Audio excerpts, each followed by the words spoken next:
Hello friends, स्वागत है आपका फिर से आप सभी का हमारे यूट्यूब चैनल में। और दोस्तों, आज मैं फिर से लेकर आया हूँ जीके के बहुत ही इंपॉर्टेंट 25 इंपॉर्टेंट क्वेश्चन टॉपिक के 25 जो क्वेश्चन है बहुत ही इंपॉर्टेंट टॉपिक से रिलेटेड हैं, जो कि आपके एग्जाम में पूछे जाएंगे। और ये कहीं ना कहीं ये सारे क्वेश्चन जो कि प्रीवियस ईयर क्वेश्चन से लिया हुआ है। ठीक, तो आइए पहला क्वेश्चन शुरू करते हैं। भारत के प्रदेशों के उच्च न्यायालय के न्यायाधीशों की नियुक्ति कौन करता है? तो इसका जो करेक्ट आंसर हो जाएगा भारत के राष्ट्रपति। ठीक, अगर यहाँ पे बात करें उच्च न्यायालय, है ना, यहाँ पे दो बातें इंपॉर्टेंट है। एक तो उच्च न्यायालय मीन्स की हाई कोर्ट, एक होता है सुप्रीम कोर्ट। ठीक है, तो यहाँ पे हाई कोर्ट की अगर गठन की बात करें तो किस अनुच्छेद के अंतर्गत होता है, ध्यान रखिएगा 214। ठीक है, यहाँ से एक फैक्ट और याद कीजिए। और अगर बात करें सुप्रीम कोर्ट की बात करें तो अनुच्छेद किस के अंतर्गत इसका गठन जो है प्रावधान है 124। ठीक है, तो 214 और 124 यहाँ पे दो फैक्ट और याद रखिए। भारत के राष्ट्रपति की अगर बात करते हैं तो शपथ कौन दिलाता है इनको? ठीक है, शपथ दिलाता है मुख्य न्यायाधीश दिलाते हैं, है ना, भारत के मुख्य न्यायाधीश दिलाते हैं। ठीक है, भारत के राष्ट्रपति का जो शपथ कौन दिलाएगा? भारत के मुख्य न्यायाधीश। ठीक, अच्छा, राष्ट्रपति त्यागपत्र किसको देगा? त्यागपत्र देगा जाकर आपको उपराष्ट्रपति को। ठीक है, उपराष्ट्रपति को। और उपराष्ट्रपति त्यागपत्र किसको देगा? राष्ट्रपति को। ठीक है, ध्यान रखिएगा, भारत के राष्ट्रपति जो है त्यागपत्र किसको देगा? उपराष्ट्रपति को। उपराष्ट्रपति त्यागपत्र किसे देंगे? राष्ट्रपति को। भारत के राष्ट्रपति की अगर बात करते हैं शपथ कौन दिलाएगा? मुख्य न्यायाधीश, भारत के मुख्य न्यायाधीश। और यहाँ पे अगर बात करें कि भारत के मुख्य न्यायाधीश शपथ दिलाएंगे। ठीक है, तो ये 2 3 4 फैक्ट याद रखिएगा, है ना। चलिए, यहाँ तक तो बातें समझ में आ गया। आगे बढ़ेंगे सवाल पे। महाबलीपुरम में रथ मंदिरों का निर्माण किसके द्वारा कराया गया था? इसका जो करेक्ट आंसर हो जाएगा वो क्या होगा भाई? यहाँ पे इसका जो करेक्ट आंसर होगा वो होगा घ। ठीक है, मीन्स की पल्लव। तो देखिए यहाँ पे अगर बात कर रहे हैं कि पल्लव के द्वारा, तो पल्लव वंश के, ध्यान रखिएगा, पल्लव वंश के जो राजा थे या फिर कह सकते हैं शासक, ठीक है सॉरी, पल्लव वंश के जो शासक थे, महानतम शासक किसके द्वारा कराया गया था? नरसिंह। ठीक है, नरसिंह वर्मन प्रथम द्वारा। ठीक है, नरसिंह वर्मन प्रथम द्वारा इसका जो है महाबलीपुरम में रथ मंदिर का निर्माण कराया गया था। ठीक, काफ़ी इंपॉर्टेंट क्वेश्चन है। रथ मंदिर को, ठीक है, इस रथ मंदिर की हम बात करते हैं तो रथ मंदिर को क्या किस नाम से जाना जाता है? सप्त पैगोडा भी कहा जाता है ना, इसको सप्त पैगोडा भी कहा जाता है। एक फैक्ट और याद कर लीजिए, है ना। इसे तट मंदिर या शोर टेम्पल भी कहा जाता है। तट मंदिर या शोर टेम्पल के नाम से भी जाना जाता है। ठीक है, ध्यान रखिएगा। एक और यहाँ पे फैक्ट याद रखिए, यहाँ पे कांची का कैलाश मंदिर। ठीक है, कांचीपुरम की बात करते हैं, कांची का कैलाश मंदिर का निर्माण किसने करवाया था? ये करवाया था नरसिंह वर्मन द्वितीय ने। ठीक है, नरसिंह वर्मन द्वितीय ने। ठीक, तो यहाँ से एक फैक्ट और याद कर लिया आपने। चलिए आगे बढ़ते हैं। भारतीय संविधान के किस अनुच्छेद के तहत संघ के प्रत्येक संगठित राज्य में लोक सेवा आयोग होना चाहिए? तो अनुच्छेद 315 होगा। इसका जो करेक्ट आंसर होगा अनुच्छेद 315। ठीक है, ये बहुत इंपॉर्टेंट क्वेश्चन है, ध्यान रखिएगा। एक चीज़ और यहाँ पे याद रखिए कि संघ लोक सेवा आयोग के अध्यक्ष जो होते हैं, ठीक है, यहाँ पे संघ के प्रत्येक संगठित राज्य में लोक सेवा आयोग की बात होती है, संघ लोक सेवा आयोग।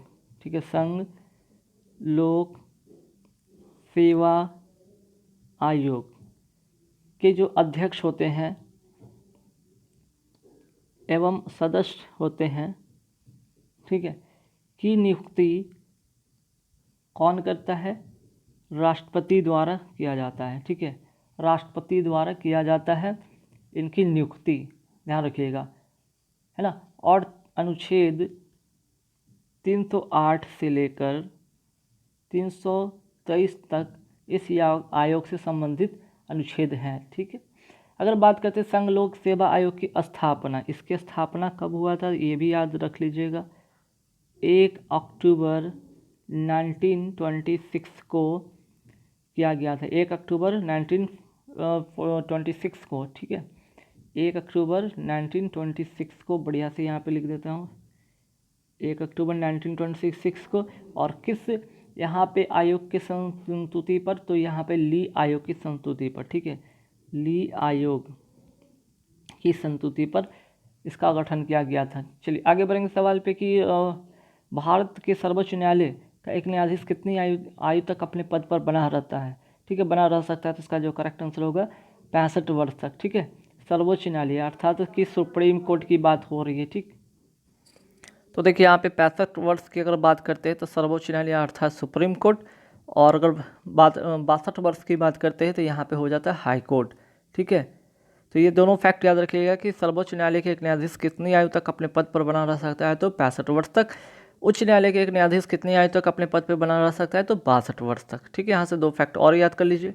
ठीक, और अभी मैंने आपको बताया था कि सुप्रीम कोर्ट, और यहाँ पे सुप्रीम कोर्ट के गठन की बात करते हैं तो 124 अनुच्छेद के अंतर्गत, और इसका अगर बात करते हैं तो अनुच्छेद 214 के अंतर्गत इसका गठन का प्रावधान है। ठीक, चलिए आगे बढ़ेंगे, सवाल नंबर 5 पे आते हैं।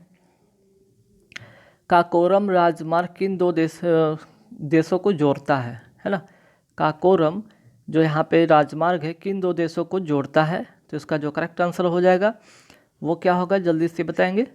भारत और यहाँ पाकिस्तान और चीन होगा। ठीक है, पाकिस्तान और चीन होगा जो कि काकोरम राजमार्ग की बात करें तो।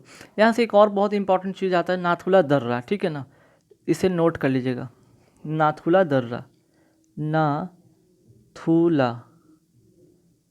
नाथुला दर्रा किसको किसको जोड़ता है, तो भारत और चीन को। ठीक है, नाथुला दर्रा भारत और चीन को जोड़ता है।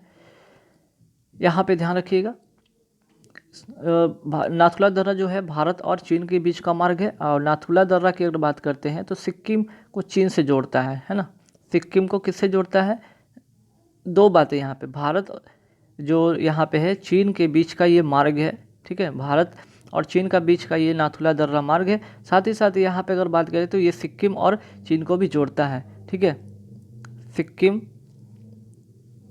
और चीन को जोड़ता है ना, सिक्किम और चीन को जोड़ता है, और भारत और चीन का ये मार्ग है ये, है ना।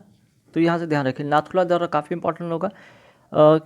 यहाँ पे नाथुला दर्रा कहाँ है, कई बार एग्जाम में आता है कि किस राज्य में पड़ता है, किस क्षेत्र में आता है। इसके इस तरह से क्वेश्चन अगर आए तो यहाँ पे लिखेंगे सिक्किम, और किसको जोड़ता है, तो सिक्किम को चीन से जोड़ता है, और भारत और चीन के बीच का एक मार्ग है ना। चलिए आगे बढ़ेंगे सवाल पे, सवाल नंबर 6 पे आते हैं।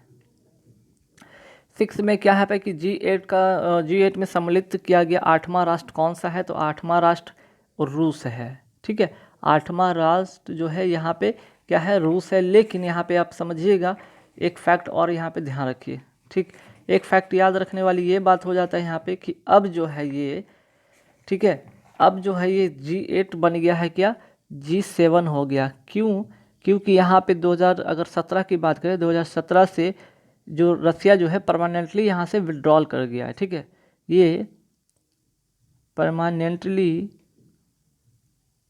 ये विड्रॉल कर गया है, यहाँ से परमानेंट विड्रॉल कर गया है। तो इसलिए अब G8 G7 हो गया है, चूँकि यहाँ से रसिया यहाँ से हट चुका है यहाँ से। अब इसमें से कौन कौन देश शामिल है इसको यहाँ पे जानेंगे। तो देखिए यहाँ पे जो है जो 7 कंट्री है, ठीक है, जो G7 कंट्री है उसका यहाँ पे मैं नाम लिखता है, तो नोट कर लीजिएगा। जैसे कि यहाँ पे अगर बात करते हैं, यहाँ पे कनाडा हो गया। ठीक है, कनाडा हो गया, दूसरा हो गया फ्रांस हो गया। ठीक है, तीसरा जर्मनी लिखिए आप लोग, जर्मनी हो गया। चौथा आपका इटली हो गया। ठीक है, इटली हो गया। पाँचवा हो गया जापान हो गया। ठीक है, पाँचवा जापान हो गया। छठा USA हो गया, और सातवां आप UK कर लीजिए। ठीक है, तो G7 कंट्री के वजह होने का पीछे रीज़न क्या है कि रसिया जो शामिल हुआ था वो परमानेंटली अब यहाँ पे विड्रॉल कर गया है 2017 से, तो इसलिए अब ये G8 G7 हो गया। ठीक है, चलिए आगे बढ़ेंगे सवाल पे कि साहित्य अकादमी पुरस्कार जीतने वाली प्रथम महिला कौन थी, तो इसका जो करेक्ट आंसर होगा अमृता प्रीतम। ठीक है, लेकिन वहीं अगर बात करते हैं ज्ञानपीठ अवार्ड की बात करें तो प्रथम जो यहाँ पे महिला थी, प्रथम महिला, ठीक है, प्रथम महिला ज्ञानपीठ अवार्ड पुरस्कार जीतने वाली, ये भी काफ़ी बार क्वेश्चन पूछा गया है। ज्ञानपीठ पुरस्कार जीतने वाली जो प्रथम महिला थी आशापूर्णा देवी। ठीक है, चलिए आगे बढ़ेंगे। भारत छोड़ो आंदोलन के समय वायसराय कौन था, तो उसका जो करेक्ट आंसर हो जाएगा लॉर्ड लिंसिगो। ठीक है, लॉर्ड लिंसिगो। भारत छोड़ो आंदोलन की अगर बात करते हैं शुरुआत कब हुआ था, 8 अगस्त। ठीक है, 8 अगस्त 1942 को, काफ़ी बार पूछा गया क्वेश्चन है। 8 अगस्त 1942 को ये क्या हुआ था, भारत छोड़ो आंदोलन गांधी जी के द्वारा घोषणा किया गया था। और अगले ही दिन मीन्स कि 9 अगस्त को, ठीक है, 9 अगस्त को ही 1942 को ही ऑपरेशन जीरो, ठीक है, ऑपरेशन जीरो आवर लगाकर, ठीक है, ऑपरेशन जीरो आवर लगाकर, ठीक है, इसके अधीन सभी महत्वपूर्ण नेता को गिरफ्तार कर लिया गया था। चलिए आगे बढ़ेंगे सवाल पे कि भारत में स्थानीय स्वायत्त शासन के जनक कौन थे। ठीक है, तो इसका जो करेक्ट आंसर हो जाएगा लॉर्ड रिपन। ठीक है, काफ़ी बार पूछा गया है स्थानीय स्वायत्त शासन के जनक कौन थे, यहाँ पे होगा आंसर करेक्ट लॉर्ड रिपन। चलिए आगे बढ़ेंगे कि ऋग्वेद में गंगा नदी का नाम एक बार लिया गया है या प्रयोग किया गया है, तो यमुना नदी का नाम कितनी बार प्रयोग किया गया है, तो यमुना नदी का 3 बार प्रयोग किया गया है ना, यमुना नदी का उल्लेख 3 बार किया गया है, ध्यान रखिएगा।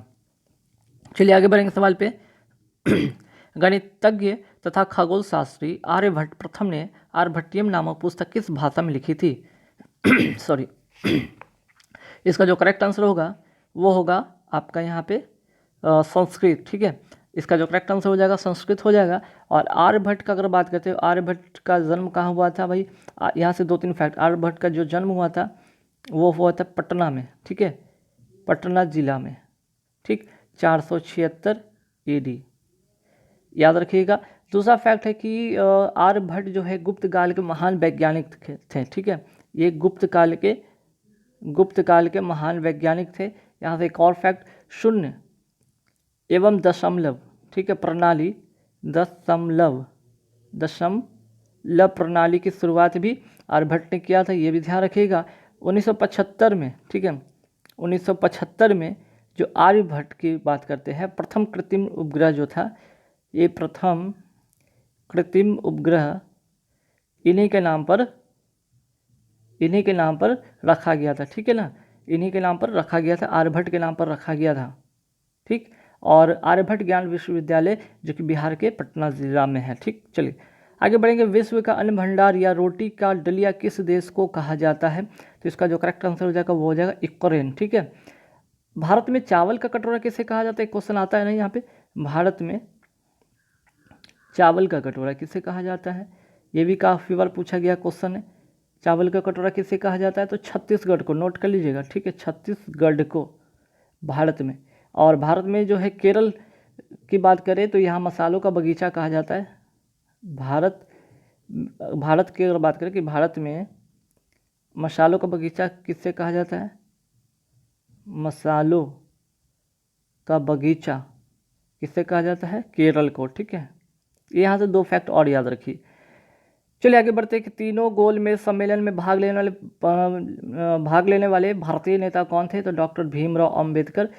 ये कब हुआ था, 1930, 1931 में और 1932 में तीनों गोलमेज सम्मेलन में भाग लिया था। लेकिन गांधी जी ने सिर्फ द्वितीय गोलमेज सम्मेलन में भाग लिए थे। ठीक है, गांधी जी सिर्फ द्वितीय गोलमेज सम्मेलन में भाग लिए थे, याद रखिएगा। यहाँ से क्वेश्चन आता है कि द्वितीय गोलमेज सम्मेलन में गांधी जी कांग्रेस के प्रतिनिधित्व के रूप में शामिल हुए थे बस एक बार। ठीक है, और तीनों गोलमेज सम्मेलन में शामिल होने वाले थे डॉक्टर भीमराव अंबेडकर। और गोलमेज सम्मेलन में कुल कितने प्रतिनिधित्व थे, 89 प्रतिनिधित्व थे। ठीक है, 89 प्रतिनिधित्व थे, जिसमें कि आपको यहाँ पे भारत के भी थे और ब्रिटेन दोनों से थे। ठीक, चलिए आगे बढ़ेंगे। किस मुगल बादशाह के दरबार में जाने वाला अंग्रेज कैप्टन हॉकिंस था, तो इसका करेक्ट आंसर हो जाएगा जहांगीर। ठीक है, जहांगीर इसका करेक्ट आंसर हो जाएगा। आगे बढ़ेंगे सवाल की 1580 ईस्वी में किस मुगल बादशाह ने 10 शाला नाम की नवीन कर की प्रणाली शुरू किया था, तो इसका जो करेक्ट आंसर हो जाएगा वो हो जाएगा अकबर। ठीक है, अकबर के शासनकाल में, जो कि अकबर का शासनकाल कब से कब माना जाता है यहाँ पे, ध्यान रखिएगा। अकबर का जो है शासनकाल कब से कब माना जाता है ये भी आप नोट करेंगे, क्योंकि एग्ज़ाम में कई बार ये पूछ दिया जाता है ना, ये एग्ज़ाम में कई बार आपको पूछ दिया जाता है, तो इसे आप नोट करेंगे। 1542 से लेकर 1605, ठीक है, 1542 से लेकर 1605, 1542 से लेकर 1605। और इसी के देखिए अब यहाँ पे 1580 है, तो कहीं ना कहीं अकबर का शासनकाल रहा है ना। और इसकी बात करें दहशाल प्रणाली की, दरअसल शुरुआत तो ठीक है अकबर के शासनकाल में होता है। किसने किया था? टोडरमल, टोडरमल, जो कि यहाँ पे अगर टोडरमल की बात करते हैं, ये क्या था? अकबर का क्या था? वजीर था। ये वजीर क्या है? तो प्रधानमंत्री भी था, और साथ ही साथ तथा वित्त मंत्री भी था। ये वित्त मंत्री भी था, है ना। तो ये टोडरमल जो था अकबर के नवरत्न में शामिल था, नवरत्न में से 9 रत्नों में एक था ये, ठीक है। और ये गुजरात से लाया गया था, और इसने ही दहशाला प्रणाली को लागू किया था। चलिए आगे बढ़ेंगे। दिल्ली पर आक्रमण करने वाला प्रथम पेशवा कौन था? ठीक है, काफ़ी इंपॉर्टेंट क्वेश्चन है। दिल्ली पर आक्रमण करने वाला प्रथम पेशवा कौन था? तो इसका जो करेक्ट आंसर हो जाएगा बाजीराव, ठीक है, बाजीराव प्रथम, बाजीराव प्रथम। ध्यान रखिएगा, काफ़ी इंपॉर्टेंट क्वेश्चन है, याद रखिएगा। और बाजीराव प्रथम से अगर बात करें, यहाँ पे एक दो फैक्ट और याद करने वाली बात है, जैसे कि आप नोट कर सकते हैं कि मराठा साम्राज्य का, ठीक है, मराठा साम्राज्य का संस्थापक की बात करें, संस्थापक कौन थे? तो यहाँ पे शिवाजी होंगे, है ना, शिवाजी थे। क्लियर? यहाँ पे हो गया प्रथम पेशवा बाजीराव प्रथम, ठीक हो गया। और मराठा साम्राज्य के संस्थापक शिवाजी थे। शिवाजी के अगर पुत्र की बात करें तो शिवाजी के पुत्र कौन थे? शांभा जी, ठीक है, शांभा जी इनके पुत्र थे। इनका पुत्र कौन था फिर? इनका पुत्र था शाहू, ठीक है, इनका पुत्र कौन था? शाहू, ठीक। और इसने जो था बालाजी विश्वनाथ को, ठीक है ना, बालाजी विश्वनाथ को इसने क्या बनाया था? पेशवा बनाया था, ठीक। इसने ही बालाजी विश्वनाथ को पेशवा बनाया था, है ना। यहाँ से क्वेश्चन ये भी आता है। तो प्रथम पेशवा की अगर बात करते तो बालाजी विश्वनाथ थे। अगर दिल्ली पर आक्रमण करने वाला प्रथम पेशवा कौन था? तो बाजीराव प्रथम था। दोनों में काफ़ी इंपॉर्टेंट है कि प्रथम जो थे ये प्रथम पेशवा थे, ठीक है, ये प्रथम पेशवा थे जो कि साहू ने बनाया था इन्हें, ठीक। और यहाँ से क्वेश्चन है कि इन्हीं के समय में एक और घटना हुआ था, क्या भाई? खेरा का युद्ध। खेरा का युद्ध कब हुआ था? खेरा का युद्ध हुआ था आपको 1707 ईस्वी में, 1707 ईस्वी में ताराबाई और साहू के बीच में। इसलिए यहाँ पे मैं इसे लिख दिया है, ताराबाई प्लस साहू के बीच में हुआ था, ठीक, जिसमें साहू जीता और ताराबाई हार गई, है ना।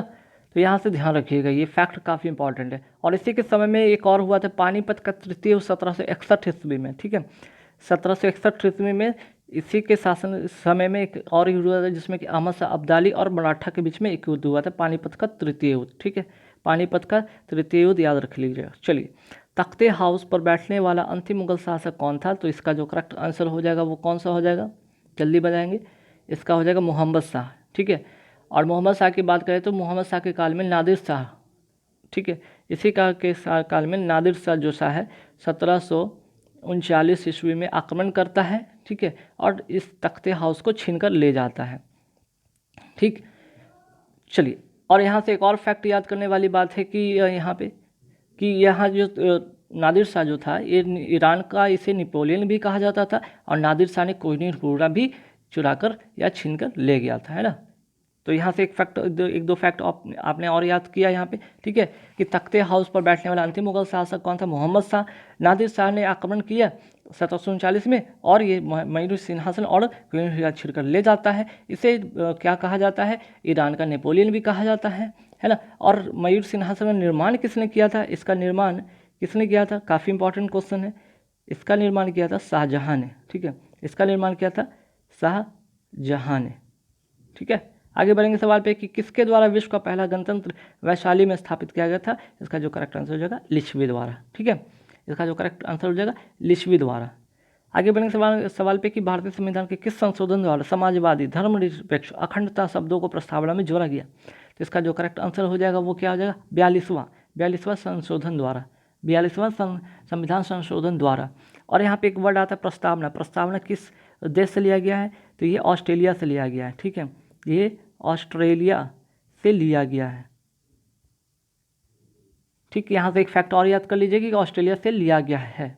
ठीक है, और 42वें संशोधन को क्या कहा जाता है? लघु संविधान भी कहा जाता है। यहाँ से एक और फैक्ट याद रखिएगा। तो 2 फैक्ट आपको मैंने बताया कि 42वें संविधान संशोधन को लघु संविधान कहा जाता है, प्रस्तावना को ऑस्ट्रेलिया से लिया गया है। ठीक है, चलिए नेक्स्ट क्वेश्चन। खरीफ और रबी फसलों के बीच छोटे समय में पैदा होने वाली जो फसल पैदा की जाने वाली फसल का नाम क्या है? जायद। ठीक है, तो यहाँ पे खरीफ फसल की बात हो रही है, खरीफ फसल की बात होगी, यहाँ पे बात होगी, फिर रबी फसल की बात होगी, है ना, बात होगी, रबी फसल की बात होगी। तो देखिए खरीफ फसल की बात करते हैं तो ये कब से कब होता है? खरीफ फसल जो होता है जून जुलाई में बोए जाते हैं, जून जुलाई में बोए जाते हैं ना, जून जुलाई में बोए जाते हैं। ठीक है, ये जून जुलाई में बोए जाते हैं और अक्टूबर में काटे जाते हैं, अक्टूबर में काटे जाते हैं। रबी फसल की बात करते हैं, ये अक्टूबर और नवंबर में बोए जाते हैं। ठीक है, ये कह सकते हैं इसको सितंबर और अक्टूबर में, है ना, सितंबर से अक्टूबर में ये क्या होते हैं? बोए जाते हैं। और काटे कब जाते हैं? फरवरी में काटे जाते हैं, फरवरी तथा मार्च में काटे जाते हैं ना। और इसी के अगर बात करते हैं जायद की बात करते हैं, ये मार्च अप्रैल में बोए जाते हैं ना, मार्च अप्रैल में ये बोए जाते हैं।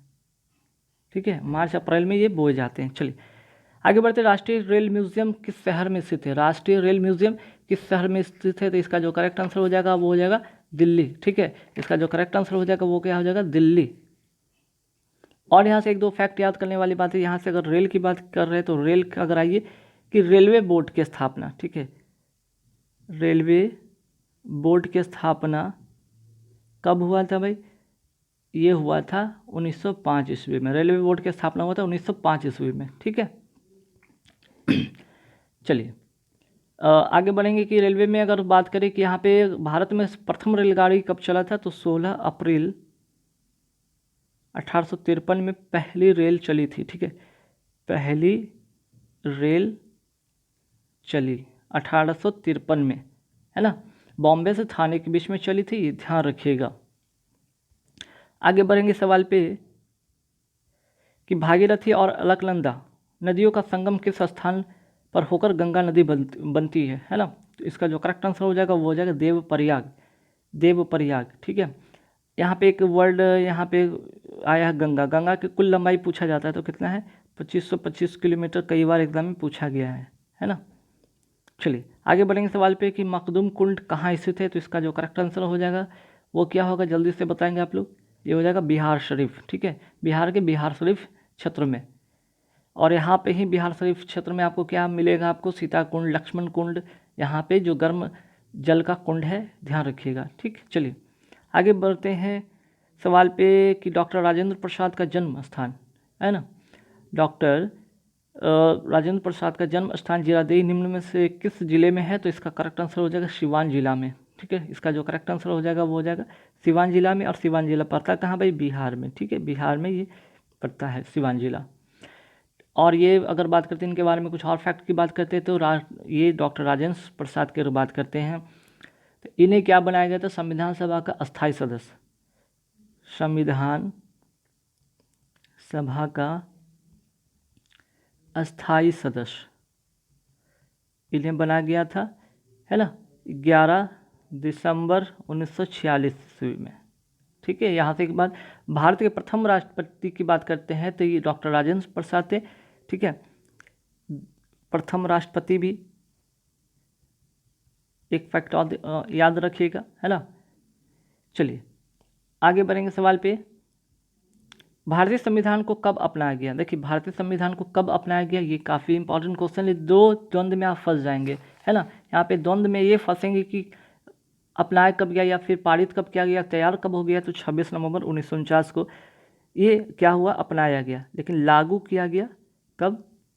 इस समय लागू हुआ था तो 26 जनवरी लागू हुआ था, इसलिए 26 जनवरी को क्या मनाया जाता है? 26 जनवरी को गणतंत्र मनाया जाता है, गणतंत्र दिवस मनाया जाता है।